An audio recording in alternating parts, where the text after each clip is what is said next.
ஆதிபுரி கூச்சல் எல்லாம் அரவம் ஒன்று தடிகண்டால் அடங்குதல் போல் அடங்கி போகும். சிறுநரிகள் வாழ்த்துக்கி பொருதிடுவோம் வருகையெனில் சிங்க எருதுகள் பயந்தோடி குகையிடுக்கில் பதுங்கிடுமோ? எலிகள் நடனம் ஆடும் இங்கே அதற்கு புலிகள் தாளம் போட்டிடுமோ? 3 கடல் சூழ்ந்த தமிழ் மண்ணில் மும்முரசு கொட்டி 3 கொடி கட்டி முக்கனியா முத்தமிழை வளர்த்தெடுத்த மூவேந்தர் பரம்பரையில் வந்தவர்கள் நாம்.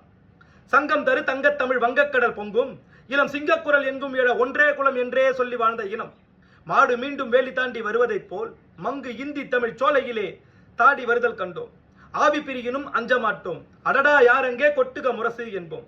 அணிவகுத்து திரண்டிடுவோம், மொழிப்போரிலே பணி முடித்து திரும்பிடுவோம்.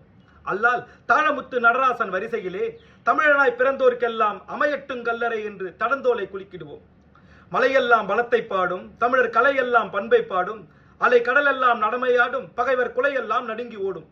ஓடுவலர் காடுதனில் ஓடி விளையாடுகின்ற பீடுமிகு மானினமும், பாடுமிசை ஜோடிக்கையில் பாவமிடு தாளமிடு கானமையில் புள்ளினமும், பட்டுக்கொடி கொற்ற குடை சுற்றி சுழல் வெற்றி திரு முற்றுத்தமிழ் கற்று சுடர் பெற்றுக்குல மானங்காக்க புறப்படுக மறவர் சேனை. எங்குற்றான் எந்தமிழன் இங்கு வரும் இங்கிதனை எதிர்ப்பதற்கு துணிவே இன்றி செங்குத்து தூணை போல் நிற்கின்றானா?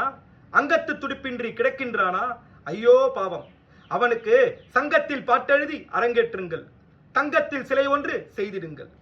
உளி 2 உதட்டின் மேல் வைத்தார் போல் ஒளி மிகுந்த பாண்டியர்க்கு மீசையுண்டு. இழி இங்கு வந்ததில்லை என இனமுழக்கம் செய்வது போல் காதின் விளிம்பு வரை படர்ந்திருக்கும் சோழன் மீசை.